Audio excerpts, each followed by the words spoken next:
అందరికీ నమస్కారం అండి. ఈసారి వీడియోలో రవీంద్ర ఆర్ట్ పిక్చర్స్ వారి 'ధర్మదాత' ఈ చిత్ర విశేషాలు మాట్లాడుకుందామండి. ఈ చిత్రంలో అక్కినేని నాగేశ్వరరావు గారు ద్విపాత్రాభినయం చేశారు.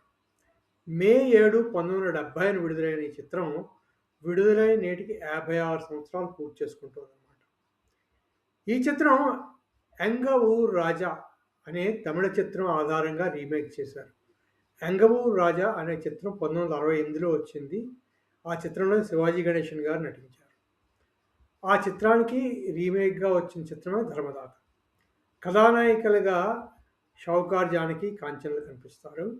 నిర్మాణ సంస్థ రవీంద్ర ఆర్ట్ పిక్చర్స్, నిర్మాత తమ్మారెడ్డి కృష్ణమూర్తి, దర్శకత్వం అక్కినేని సంజీవి, సంగీత దర్శకుడు తాతినేని చలపతిరావు, ఛాయాగ్రహణం ఎస్ వెంకటరత్నం. ఈ చిత్రం సూపర్ డూపర్ హిట్ చిత్రంగా నిలిచింది 1970లో. 11 కేంద్రాల్లో ఆ రోజుల్లో 100 రోజులు నడిచిన చిత్రంగా దీన్ని చెప్పుకుంటారు. తర్వాత ఈ చిత్రం సూపర్ డూపర్ హిట్ అండి. ఎందుకంటే సమ్మర్‌లో రిలీజ్ అయింది ఆ రోజుల్లో మేలో. అప్పుడు హిట్ అయిన సినిమా అన్నమాట ఇది. ఈ చిత్రంలో ముఖ్య పాత్రలు చూసుకుంటే రాజా రఘుపతిరావు ఈ పాత్రను అక్కినేని నాగేశ్వరరావు గారు నటించారు. చిత్రమంతా ఈ పాత్ర చుట్టూనే తిరుగుతుంది. అతని కొడుకు శేఖర్‌గా కూడా అక్కినేని నాగేశ్వరరావు నటించారు. పెద్ద కొడుకు శేఖర్.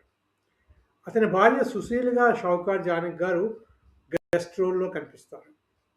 అలాగే పద్మ అంటే శేఖర్‌కి లవ్ ఇంట్రెస్ట్‌గా పద్మ రోల్‌లో కాంచన గారు కనిపిస్తారు. చక్రవర్తి రాజా రఘుపతిరావు రెండవ కొడుకుగా పద్మనాభం గారు, విజయపూర్ యువరాణి గీతాంజలి గారు, తర్వాత కూతురు జయగా అనిత గారు కనిపిస్తారు. అలాగే విలన్ పాత్రలో జమీందార్ భుజంగరావు పాత్రలో నాగభూషణం గారు కనిపిస్తారు. భూషణంగా రేలంగి నటించాడు ఈ సినిమాలో. అవి ముఖ్యంగా ఈ చిత్రంలోని పాత్రలు, పాత్రధారులు అని చెప్పుకోవచ్చు. తర్వాత స్థూలంగా చిత్రకథ చూసుకుంటే సిరిపురంకి జమీందార్ రాజా రఘుపతిరావు. అతను, అతని భార్య సుశీల, కొడుకులు శేఖర్, చక్రవర్తి, చెల్లెలు లక్ష్మితో వారు సంతోషంగా ఉంటూ ఉంటారు. ఈ రాజా రఘుపతిరావు చాలా దయార్థ హృదయుడు.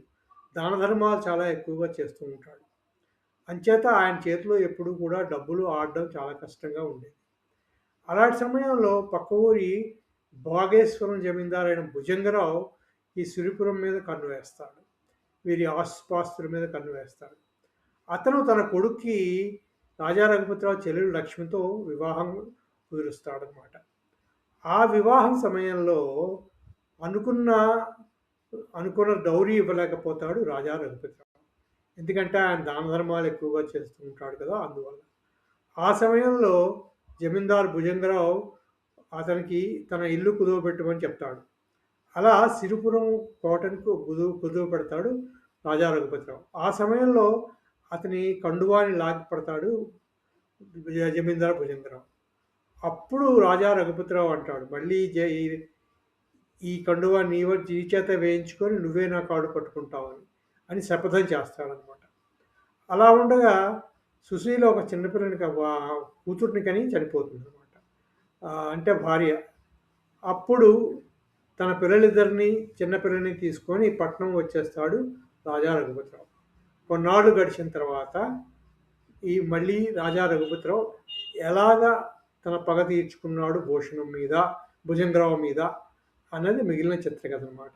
శేఖర్ పెద్దవాడు అవడము, చక్రవర్తి పెద్దవాడై వాళ్ళు ఎలా తండ్రికి ఇచ్చిన మాట కోసం పాటలు పడతారన్నది కూడా చిత్రంలో చూపిస్తారనమాట. అదండి స్థూలంగా చూసుకుంటే ధర్మదాత చిత్రకథగా చెప్పుకోవచ్చు. ఈ చిత్రంలో అక్కినేని నాగేశ్వరరావు గారు ద్విపాత్రాభినయంలో ముఖ్యంగా రాజా రఘుపతిరావుగా అక్కినేని నాగేశ్వరరావు గారు విజృంభించి నటించారని చెప్పాలి. ఎందుకంటే 70ల్లో అంటే అక్కినేని నాగేశ్వరరావు గారు ఇంకా 46 సంవత్సరాల్లోనే ఉన్నారు. ఆ సమయంలో ఆయన వృద్ధ పాత్ర వేయడం అన్నది చాలా గొప్ప విషయంగా చెప్పుకోవాలి. చాలా గొప్పగా నటించారు ఆ పాత్రలో. ఇంకా శేఖర్ గాను, తర్వాత డ్యూయెట్స్ అన్నీ కూడా కాంచన గారితో ఉంటాయి. ఆ పాత్రలో ఎలాగా అక్కినేని నాగేశ్వరరావు గారికి కొట్టిన పిండే కదా అలాంటి పాత్రలు. ఆ పాత్రలో కూడా చాలా బాగా నటించారు. ఈ సినిమా చాలా సూపర్ డూపర్ హిట్ అయిందండి ఆ రోజుల్లో. మిగిలినందరూ కూడా పద్మనాభం, గీతాంజలి, నాగభూషణం అందరూ కూడా బాగా బాగా నటించారు ఈ సినిమాలో. అవండి స్థూలంగా చిత్రకథ గురించిన విశేషాలు. ఇకపోతే ఈ చిత్రంలో తాజ్ఞాని చలపతిరావు సంగీత దర్శకుడు అని చెప్పుకున్నాను కదా! ఆయన సంగీత దర్శకత్వంలో పాటలన్నీ చాలా బాగా వచ్చాయి. పాటలన్నీ సూపర్ డూపర్ హిట్సే ఆ టైంలో. ఆ పాటలు సూపర్ డూపర్ హిట్స్ అవ్వడం కూడా చిత్ర విజయానికి ఒక కారణంగా చెప్పుకోవచ్చు. అందులో ముఖ్యంగా అది 'రాజా రఘుపతిరావు' మీద తీసిన సినిమా పాట 'ఎవ్వడి కోసం ఎవడున్నాడు పొండిరా పొండి నా కాలం కర్మం కలిసొస్తేనే రండిరా రండి.' ఈ పాట ఆ రోజుల్లో సూపర్ డూపర్ హిట్ అండి. అలాగే 'ఓ నాన్న నీ నీ మనసే వెన్న అమృతం కన్నా అది మిన్న' అదో పాట చాలా బావుంటుంది.